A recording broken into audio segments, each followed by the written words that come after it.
And I've got a room full here at Velma Jackson High School, and we're recording this for our senior class of class of 2022 at Velma Jackson High School, and also for our YouTube channel. So we were just listening to your episode with Paris Woods you had a few weeks ago. So we are, with these kids of 17, 18, 19 years old, we're really talking about the next steps, whether their path is to go to college, the military, community college, or workforce, to be financially sound. And it's not that these kids are dumb, because they're all very intelligent. They just haven't really had the foundation put in place for that. And just listening to the last episode with Paris Woods, she grew up in St. Louis, just like, we're a rural area in Mississippi. We're in a pretty much all Black community, but it's a hardworking community, great hearts, great people. They just missing that last grasp of information and education to become financially sound. So I'll let you guys have the floor. And again, thank you guys so much for coming. And I do have some questions from the kids we'll get to at the end, but I'll let you guys take it away and do what y'all do, because I'm intrigued. All right, perfect.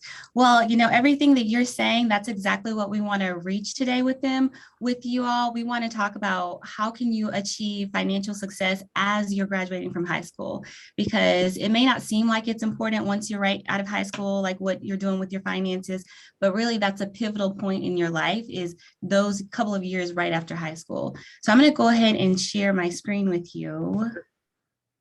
So is it this one here? Yeah.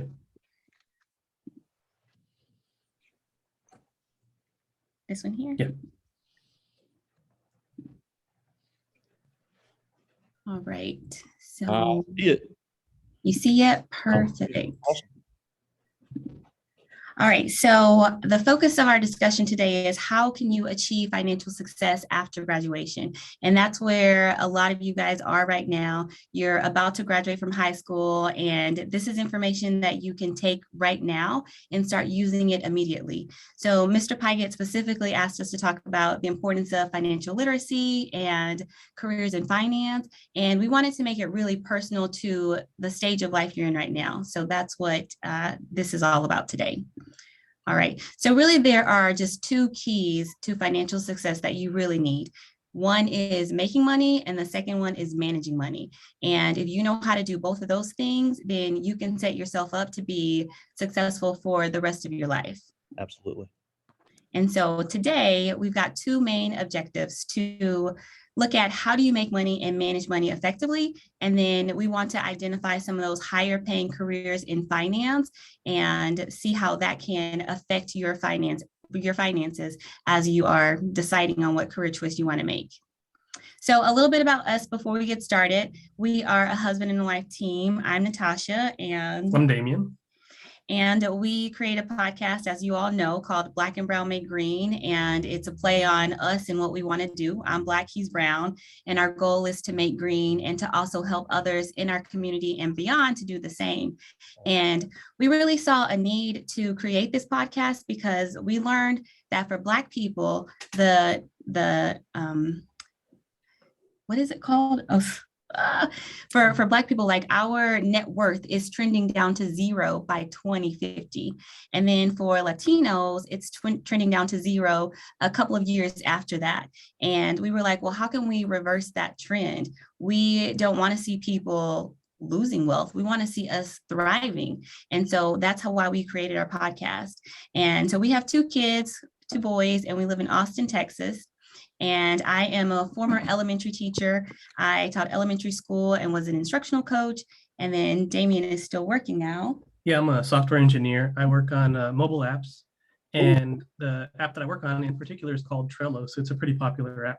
And something that Natasha didn't mention is that we're probably from the same walk of life as the students, because we're both from rural towns in Texas. She's from East Texas. I'm from West Texas. And so like our paths are probably very similar to y'all's. Yeah, absolutely. Yeah, just to expand on that, I grew up in a small town called Cedar Lake. So I'm from the country, like way out. Imagine a pasture behind my house with cows and horses in the back. I raised pigs growing up and showed them in the livestock show. So like you're talking about rural, I'm from that area as well. That sounds like us. Just in a different state. So So for us, when we were graduating from high school, you can see this is me when I was graduating from high school.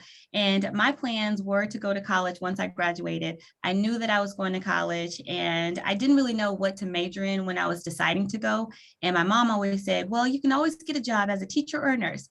And I'm not into the nursing stuff. I'm not into people's bodies and blood and all of that. So I felt like education was the option for me. And so that's what I ended up doing. I went to the University of Texas at Austin and then graduated with an education degree and then worked in that field. Yeah, exactly. And I also went to the University of Texas at Austin, but my path was a little bit different because I knew that I had wanted to become a software engineer probably when I was about a junior or a sophomore. At the time, the internet was kind of booming. I'm significantly older than y'all, so like I was on that first wave of when the internet was being released. And my big thing was the chat rooms. I liked being on there and talking with other people. And I found out whenever I was doing that, I really enjoyed automating things. Like I made this thing to check my email. I used to have these snappy comebacks, to be able to talk smack to people. I just really liked all the automation piece of it. And I found out that that's very similar to computer programming. And that kind of was a springboard for my career. Awesome. All right, so we want to know about you high schoolers, like what are your plans after graduating? So we're going to be using a site called Swift Polling. And if you have a device where you can scan the QR code, you can just scan that and it'll take you directly to it. If not, you can go to swiftpolling.com and then type in the digits on the screen, 25866. And then we want to know, what are you planning to do after graduation? Are you going to join the military, attend a 4-year college, a 2-year college, or a trade school, such as a cosmetology school? Do you plan on working full-time or part-time? So you're not going to school at all, you're just going to work, or something completely different? And we really want to know like what your plans are, because we want to tailor the information we're sharing today to you so that you can take it and use it right away. So yeah, the first 2 responses are the 2-year as a 2-year school. We have a great community college system in Mississippi. I know we get a lot of bad rap in the press, but Mississippi does do a great job with their community college system, have great career technical programs, and a lot of them offer free tuition, even for the trade programs. The one here locally with a 20 on the ACT, kids can get free tuition 100%, and that can be for the academic or the trade programs. That's awesome. I know our community college was really big where I grew up as well. I grew up in an area with a lot of chemical plants.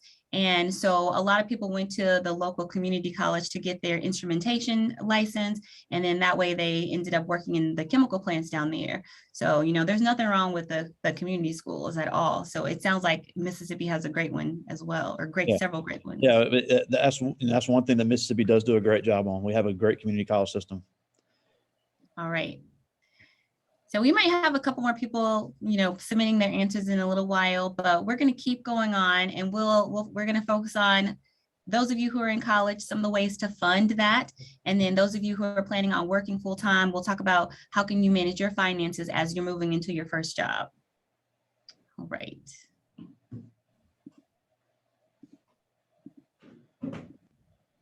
Okay, so 3 of the main ways that people tend to fund themselves once they get out of high school is either through scholarships, loans, and credit cards. And if you're in college, you're looking at the scholarship side or the loans, and then sometimes people even take out credit cards. And then if you're not going to college, then you might be looking at taking out some personal loans, a mortgage loan, an auto loan, or using credit cards. So this information is also going to be helpful for you. So for those of you who are going to college, have you applied to scholarships, or are you thinking about applying to scholarships? We're going to do this one quick poll, and then we'll talk a little bit more about scholarships. So if you're planning on going, I know some of you already said that you are you planning on applying to any scholarships, or have you been awarded any scholarships yet? And so just to share a little bit about me, when I went to UT, I received several local scholarships from my they're saying the app is frozen. They're trying to put an answer saying the app is freezing up on them. Oh no, that's okay. If we don't get an answer, that's okay. They're definitely trying to submit. Yeah, they're definitely trying to submit the answer. They're saying the site's freezing up on them. Oh man, that's okay. Well, we're still going to share the information. That's fine. So that's fine. I would say about 75% of the ones here have applied or already been awarded scholarships. Okay, perfect.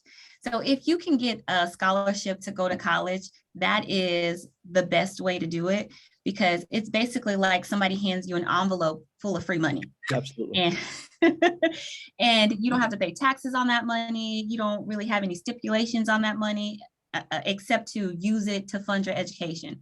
So if you can get as many scholarships as you can to pay for your college, that is the best thing that you can do. And there are so many scholarships out there.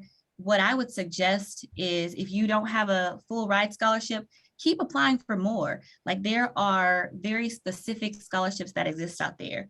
So for me, I'm the daughter of a preacher's kid. So there are scholarships for preacher's kids. And I am the daughter of a cancer survivor. My mom had cancer when I was young. And so there are scholarships for children of cancer survivors.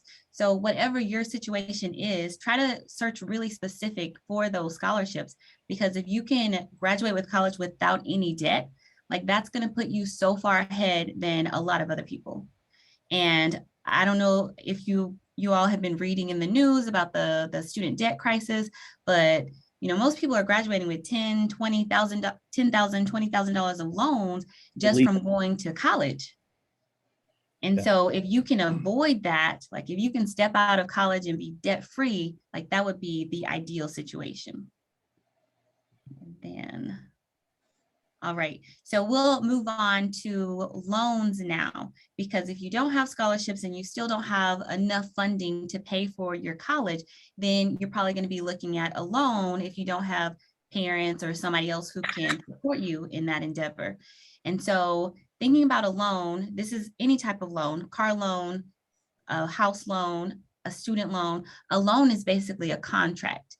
You are agreeing to pay somebody back some money that you're borrowing from them, and they're going to charge you to borrow that money. And that's the interest rate. And that's something you really want to pay attention to, because the interest rate on a loan, it can vary from 3% up to 25, 30%. And the higher that interest rate, the more money you're going to pay to borrow that money. And when I was in UT, I got awarded this Be on Time loan. And all I had to do was graduate from college on time and graduate with a 3.0 GPA or higher. And when I read those terms, I was like, okay, yeah, I'm gonna go ahead and take this loan. But the one mistake I made was that I didn't pay attention to what the interest rate was. And luckily for me, I did graduate on time, and I did graduate with the GPA high enough to get it forgiven. But if I hadn't, I mean, the interest rate could have been 10, 15%. I don't know. And so if you're going to be taking out a loan, any type of loan, you really want to pay attention to what is the interest rate that they're charging me in order to take out this loan. Yeah. And most of the time, if it sounds too good to be true, it probably is. Yeah, exactly. Yeah, probably. So that's really the most important thing to know about loans. If you're looking at any type of loans, to pay attention to that interest rate. And for our people who are going to college, there are a couple of different loan options that you'll have, which are federal loans and private loans. And your federal loans are the ones that are going to have more favorable interest rates. So the interest rates are going to be lower. And the private loans, they're going to be much higher. They can be much higher. And so when you're looking at your federal loans, there's one type of loan called a direct subsidized loan. That type of loan is given by the US government, and you have to qualify for it. And once you take that loan, so whenever you take out a loan, they start charging you interest. So even if you're in college, you take out this loan, once you get that money, that first month, they're going to charge you interest on it. So let's say you borrowed $100 and the interest rate is 10%. So after the first month, you owe $100. They're going to charge you that 10% for the money you borrowed, which is $100. So they're going to tack on $110. You actually owe them $110. And then the next month, you're still not paying the loan because you're a student, you're not paying on it. So you owe $110. They're going to charge you another 10% for that $110. So now you owe $121. And that interest is just going to keep building and keep building and keep building. Now, if you have a direct subsidized loan, the US government is going to cover that interest while you're in college. So once you get to the end of your schooling, you don't have to pay the interest that's accumulated. You still just owe that $100 versus the $100 plus all the interest that's been accumulating over time. Yeah, it adds up quick. Mm-hmm. And I mean, and with the federal loans, you are going to get a better rate. Like right now, I think the direct subsidized rate is around 3.5%, but that rate can go up. And even at 3%, it's going to add up. So you want to be aware of that. And then there's also direct unsubsidized loan. So this is just the opposite, where the government is not going to pay for that interest as it's accumulating. So once you get to the end, you are going to have to pay that interest that's been accumulating for the 2 years you've been in college or however long you have been in school.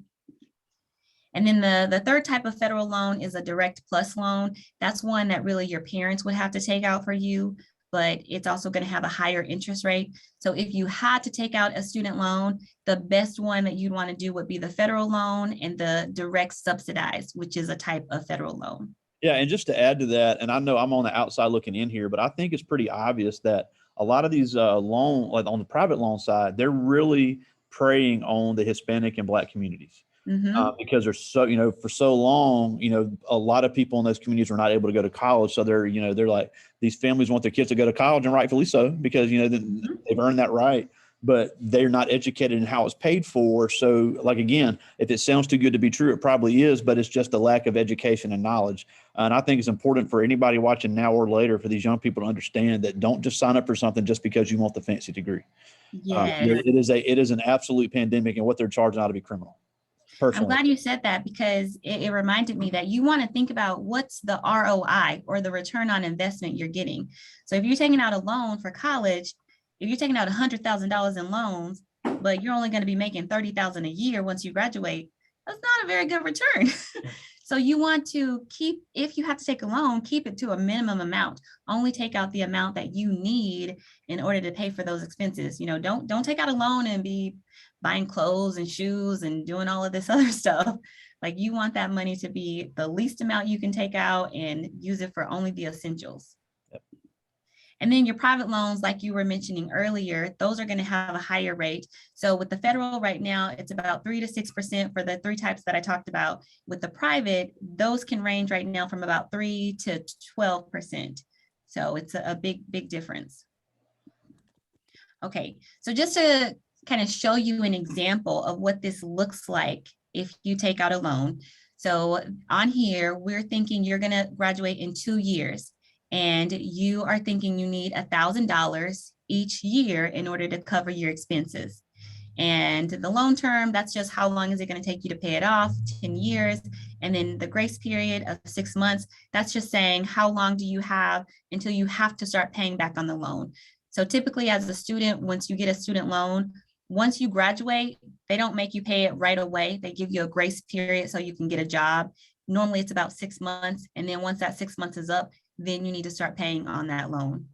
And so if we're looking at you borrowing $1,000 each year, the 2 years that you're in school, by the time you get to graduation, your balance is going to be $2,073. So you will have accumulated $73 worth of interest already.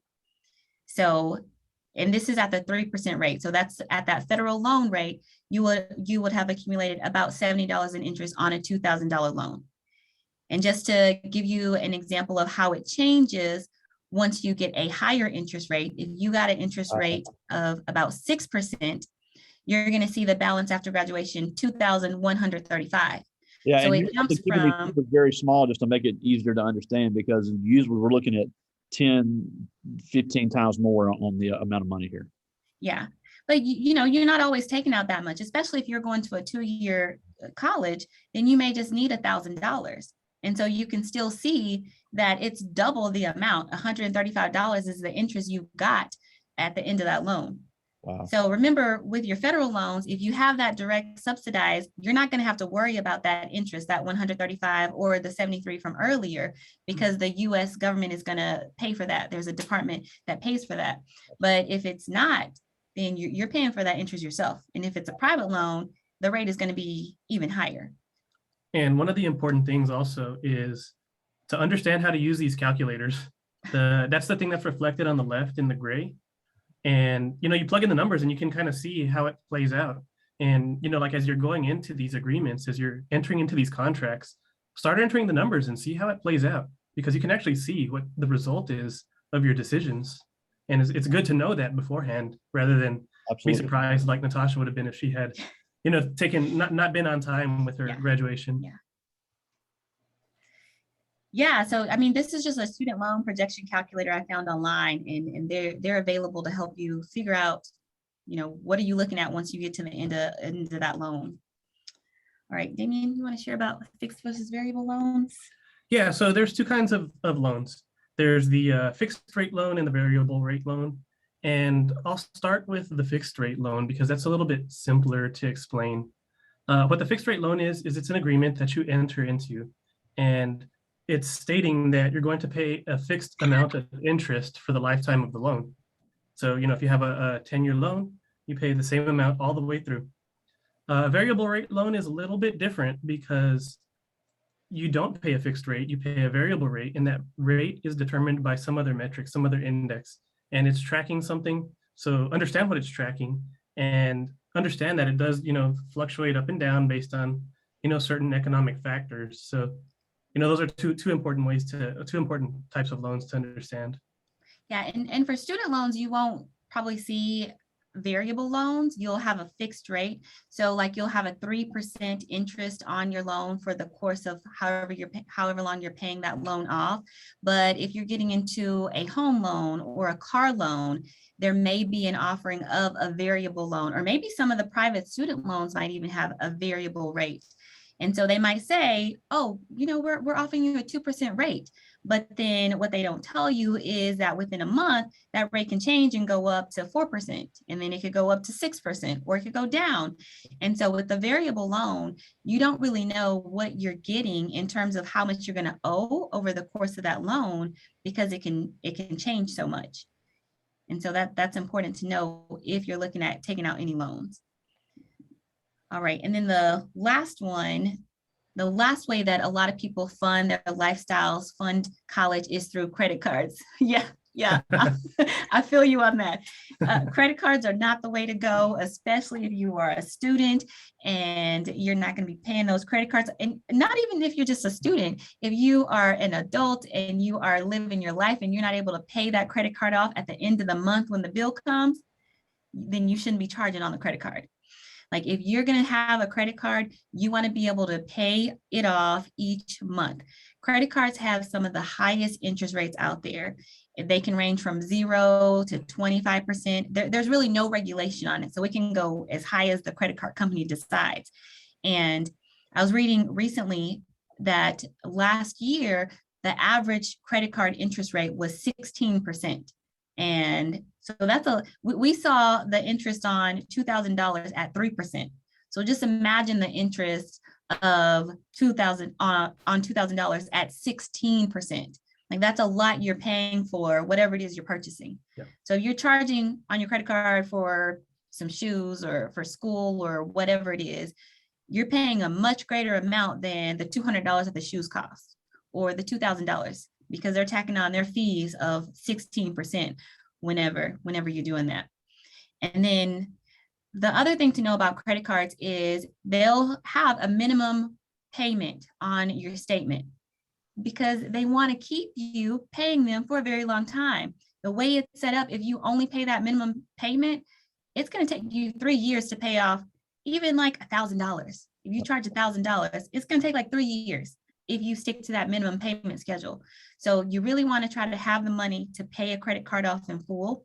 And if you're not able to do that, then if you have a credit card, you want to try to pay more so that you can get out of that high interest debt as quickly as possible. And then there's a myth that a lot of people think they need to have money on they need to have a charge on their credit card in order to build their credit. And that's not true. Like I hear people say this all the time. Oh, I just keep a balance so I can build my credit up. You don't need a balance on your credit card to build your credit up. The important thing about building your credit is to pay your bills on time, pay your credit on time, and have a low credit utilization. That means if you have $5,000 that you can charge on your credit card, you're only charging $100, something very low. You're not charging that up to the maximum of $4,000 to $5,000. Yeah, we had a guest last week who said something similar. Said it's not about having a balance; it's about showing the transaction. Like even if you just do small transactions, do a cell phone bill or a light bill and then pay it off immediately. It gives you the use of it, but it keeps that utilization very low. Yes, exactly. Yeah, that's really illustrating responsibility, Mhm. because credit card is like trust, right? So is a loan. So if a financial institution trusts you enough to spend their money, right, and then you repay it later, the responsibility factor, like, is the part that factors into your credit score. And credit cards are good because they can boost your credit score, and then you can like pull a loan for a house or a car later. You just have to be responsible about using them, Yeah. pay them back. And then there are other ways that you can fund your college that are not just your typical scholarship, credit card, or loan. You can get internships. I know every summer I had an internship. Damian had internships at Sun Microsystems. Yep. And I know, especially if you're going into something like a business field, there are a lot of big name companies that pay like $25 an hour, at least when I was in college, $25 an hour for interns, which is more than some people make at their regular job. So like P&G or Procter & Gamble, Coca-Cola, like these people, they have these internships available. So that's one way to try to fund your college too and offset those costs. And then you could also get a part-time job. I always worked a part-time job when I was in college when I could. And then, of course, work study if you qualify for that too. But we have an alumni that actually spoke at the beginning of the semester that is at Alcorn State University, and she's got an internship in California this summer, is getting paid and gets to pay to live there for free and gets great. She's a biology person and doing research at the University of California, Irvine, and it's going to be several $1,000s in her pocket. That's amazing. That's great. Yeah. Yeah. And, just knowing that even exists, like some people don't even know it exists. It's geared for minority students. So it's because what they're trying to do out there is they're trying to increase the diversity of their research team. So they're targeting HBCU students in order to get those internships, and it's going to be very, very beneficial to her. That's awesome. Yeah, I think that's one area to really look is like where are the people offering things for, like, Black people, like who's offering specific things to us. Yeah. All right, so we're getting frozen up over here, but I'm just going to keep going. Yeah. So thinking about those best loans for college, if you're going to take out a loan, just want to reiterate the best type of loan you're going to want to look at would be your, can you try to fix it? Would be your federal direct subsidized loan. All right. Now we're going to move on to managing your money. So how do you manage your money? You've got these funds, you're working a job, you have money coming in. What is it that you need to know when it comes to managing your money? The first thing you need to know is about spending your money. Like, how much are you spending?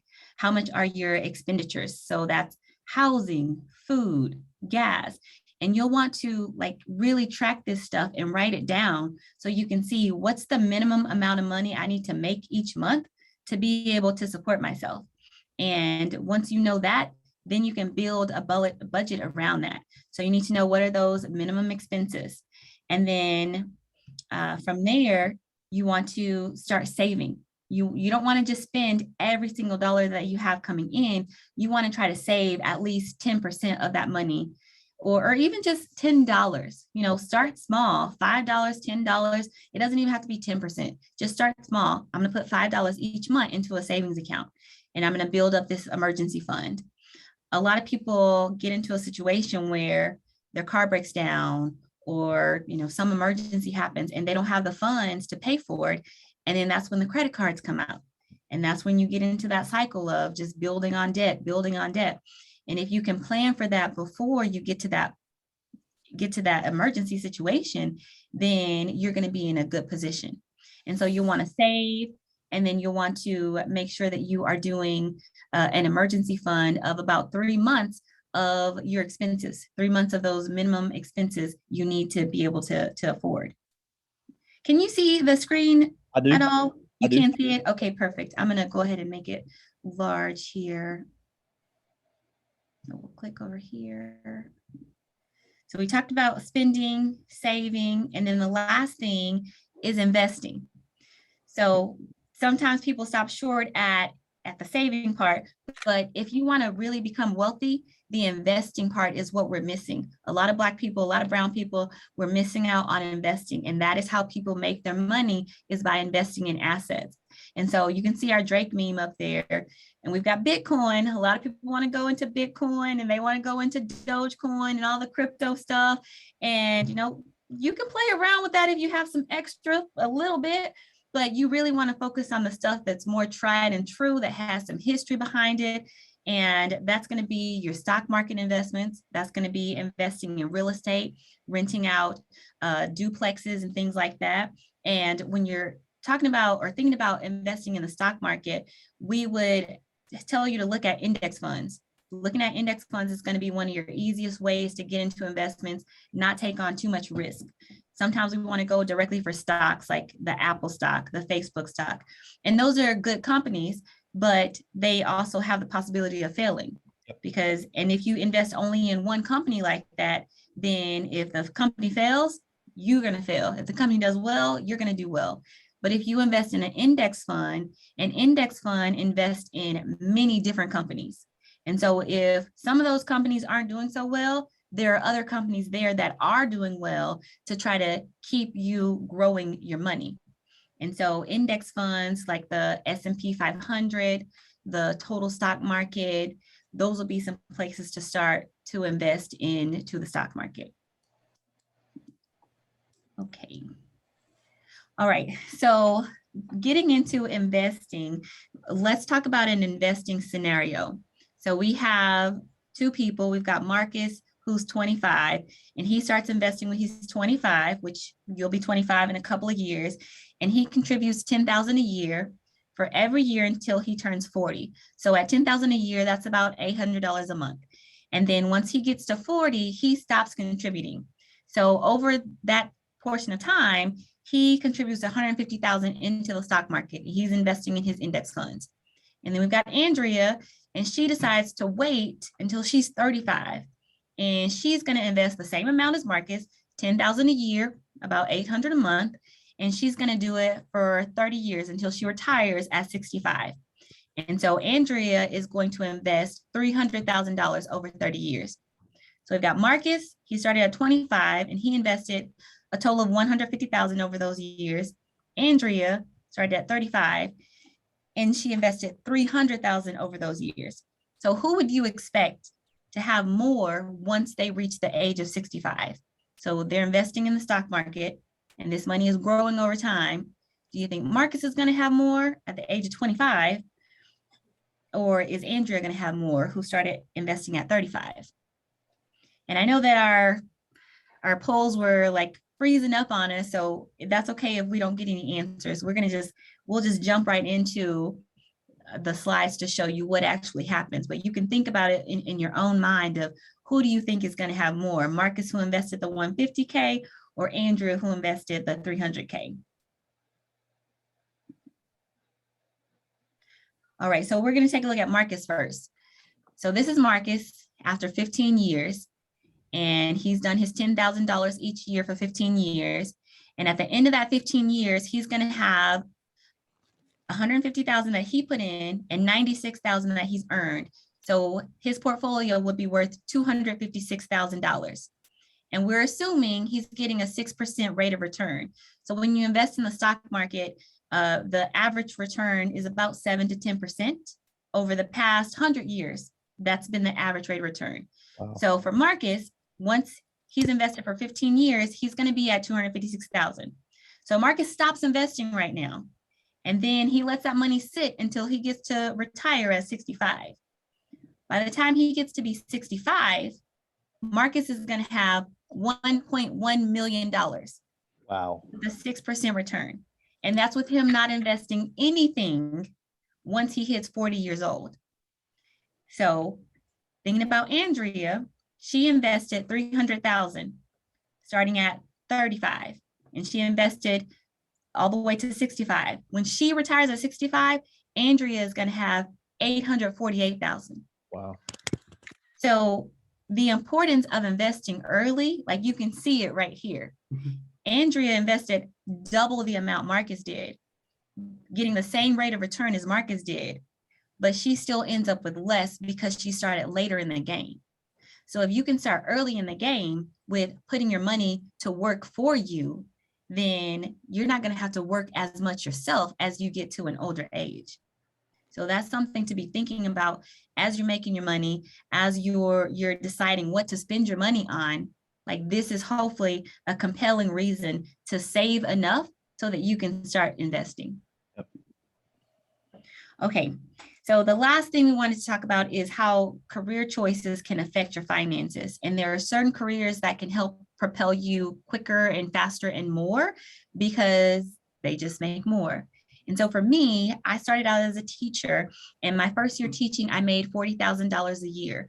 And 7 years later, I was up to $50,000 a year. And if I would have continued on that route, then today I'd be making within the range of 60 to 80,000 as a teacher or as an administrator. And then for Damian. Yeah, and as a software engineer, I started out immediately after college making $50,000. And over the course of 7 years, it had doubled to 100,000. And now I make 180,000. And you can see like like Natasha was talking about the ROI of your choices while you're making your decisions. Mm-hmm. The return on investment of your college also has an ROI. So Yep. like you can choose fields that are potentially more lucrative. Yeah, and so we want to point out some of those jobs that have the higher earning potential, just so you're aware of like how you can get ahead just by going into one career versus going into another career. And so this here is just showing like different levels of education and how your level of education affects the amount of money you make, typically. So at the top of the chart, you'll see a doctoral degree, and it goes down to professional, master's, all the way down to not having a high school diploma. So at the top, the highest degree, you're making the most. You're making about $1,800 a week. And then if you go all the way down to high school diploma, because all of y'all are going to be graduating, if you stop at high school diploma, you can expect to be making about $781 a week. So it's a huge difference between earnings. And you don't need to get a doctor's degree. Like, you can be a bachelor's degree or an associate's degree, and still you're going to be making more than if you stop at that high school diploma. And then the second part of this is the unemployment rate. You can see again, the more education you have, the less likely you are to be unemployed. So if you have more education, it's more likely that you're going to be able to get a job, that you're going to be able to stay employed or to get re-employed if you happen to lose your job. And then this one here is kind of showing you how much you can expect to earn over your lifetime. And so it's different for men and women. So I don't know if y'all have looked at the discrepancies between pay between men and women, but there's obviously a gap. This shows it, which, sorry to the ladies, we got to work on that. But this is just to show you like what happens if you're a high school graduate and you're a man. You can expect to earn about $1.5 million over your lifetime. If you're a woman at a high school graduate level, you can expect to earn about $800,000. But then if you have a little bit of college, going on to some college, you can expect to earn $1.75 million as a male. If you're a lady with some college, you can expect to get into the $1 million range. So you've gone from 800,000 as a high school graduate only to the potential of $1 million with just having some college. And then if you keep going up the chart, you can see the more schooling you have, the more degrees you have, the more likely you are to make more money over time. So at the end of the chart for a graduate degree for a male, you're looking at $3 million over the course of your life that you're able to earn. Wow. Versus just a high school degree, $1 million. Or for the ladies, you're looking at over almost 2 million with the graduate degree versus less than 1 million with just a high school graduate degree. So it really makes sense to consider your options beyond high school and try to do something beyond high school to educate yourself so that you can have a higher earnings potential. And it doesn't have to start immediately. You could always make the choice later in life to start. Yeah. And you'll just be a little bit later, but you have that possibility. Yeah, for sure. All right, so specific careers in business and finance. Business and finance is one of those areas that's higher paying than most others. And we got this from the government's website, and it says the median annual wage for someone in this type of field was 72,250, compared to, for everyone else, the median wage was 41,000. So that's a $30,000 difference if you're in this field. So that kind of goes back to like me being a teacher versus Damian being a software engineer. It's a big difference as to what he can earn.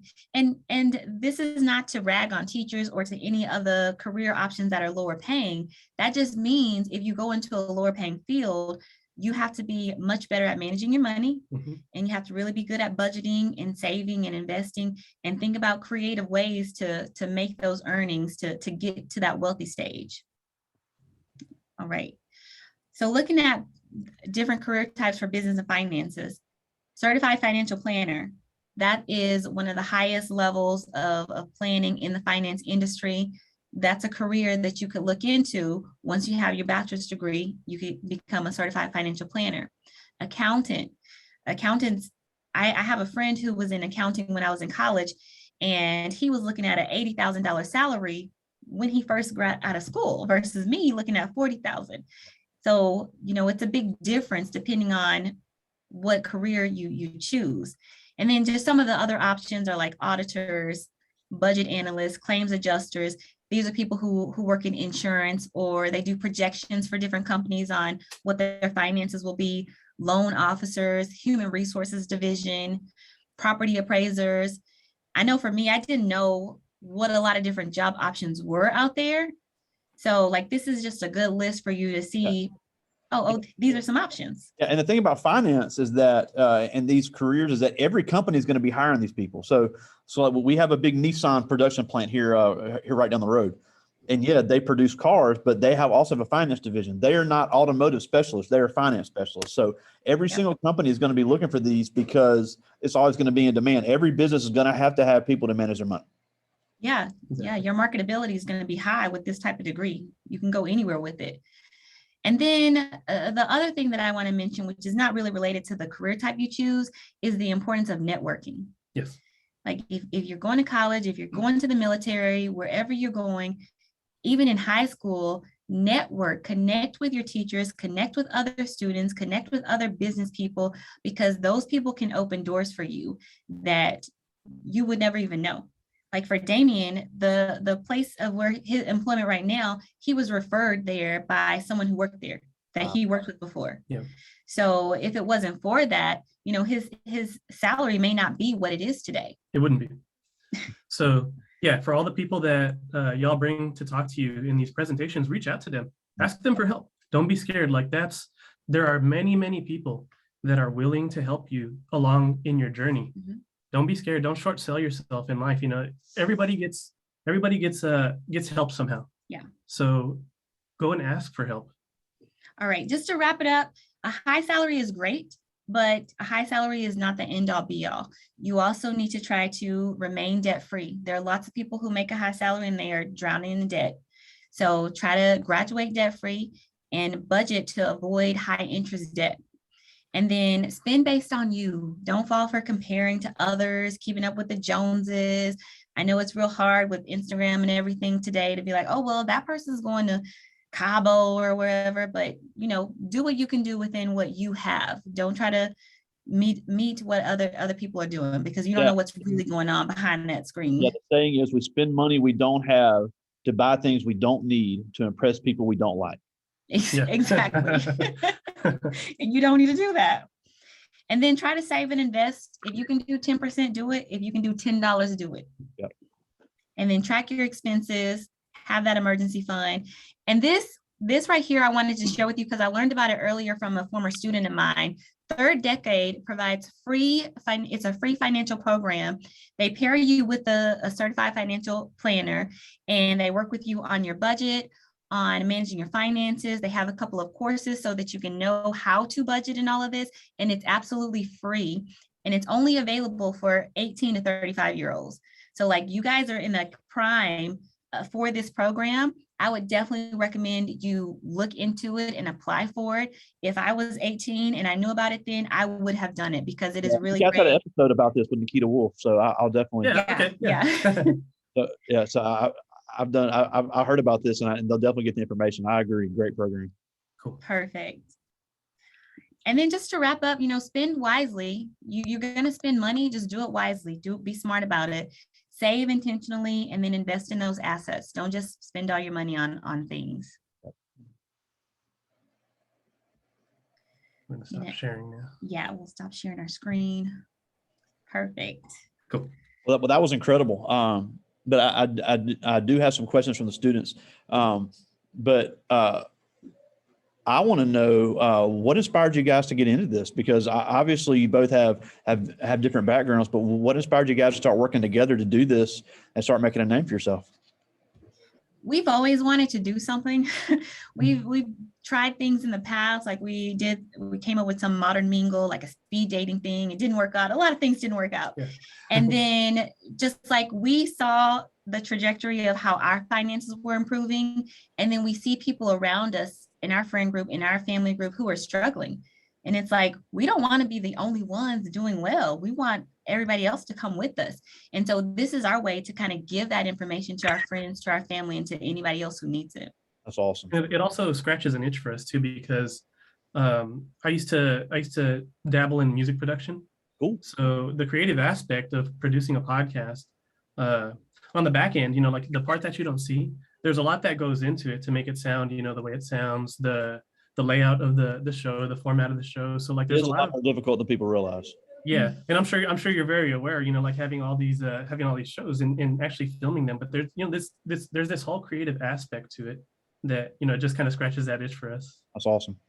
But this first question is from Carson Day, and these are all seniors. This is Carson Day, and he's our Mr. Velma Jackson. He's going to play football at Northeast Mississippi Community College, but he's got a high interest in computer, and he's going to major in computer science. So this question is for Damian, and he asked, what is something you wish you knew ahead of time before you got into the software field? Specifically, that software is not a computer issue. Dealing with software is a people issue. Ooh. So if you are producing software, it's like producing any other good, right? Yeah. If you make shirts, if you make food, you want the other person to receive that and enjoy it. It's the same thing with software.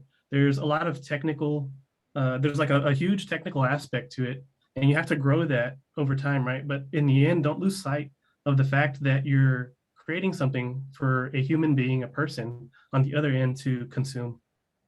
Yeah, I never thought about that. That's a great point. This is Kendrick Lindsay, and he asked, what was the way you both figured out your financial plan together? We were just talking about that last night. Okay, so we've been together a total of how many years? Like 15 or something. Like 15 years now. We've been married for what, seven or 8 years. And, we had a very extensive dating period. And throughout all of that, we were very transparent and very open with what our goals were, where we saw ourselves in our future, how we could, achieve the milestones in order to get there, and how we could help each other, right? Even though we were dating, like we didn't want to be impediments to each other's journey, even though, like we weren't fully committed in the way, in being married. So it's just being honest and transparent, and, having that shared, we had a shared vision, and then we had our separate visions, right? And we were helpful on both fronts. So I'm very goal oriented.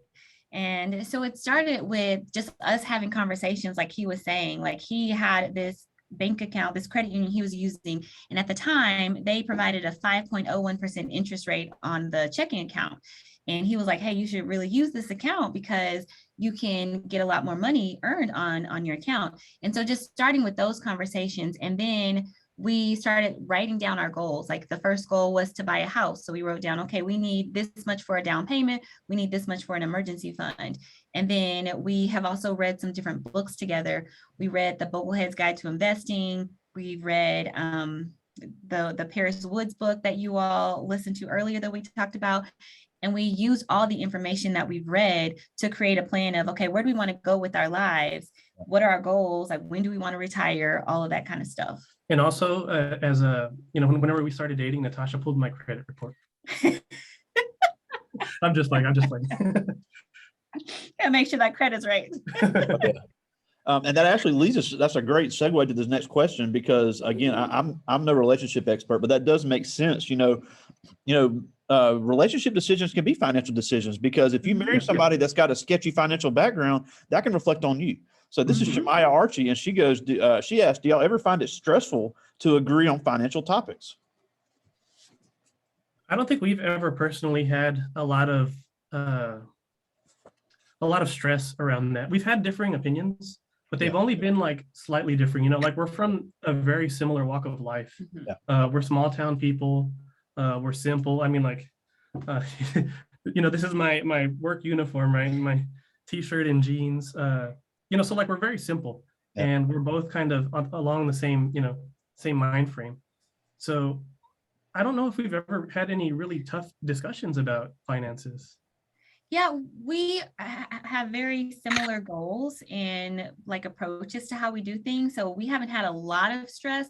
I know before we started investing, really, it was him pulling me along with investing. So like once we hit those stress points, it's like we just talk through it, and we bring the reasons why, like this is why we should be doing it. These are the numbers, like we showed you today. Like once you see it, it's like, oh, okay, well, yeah, we should definitely be doing that.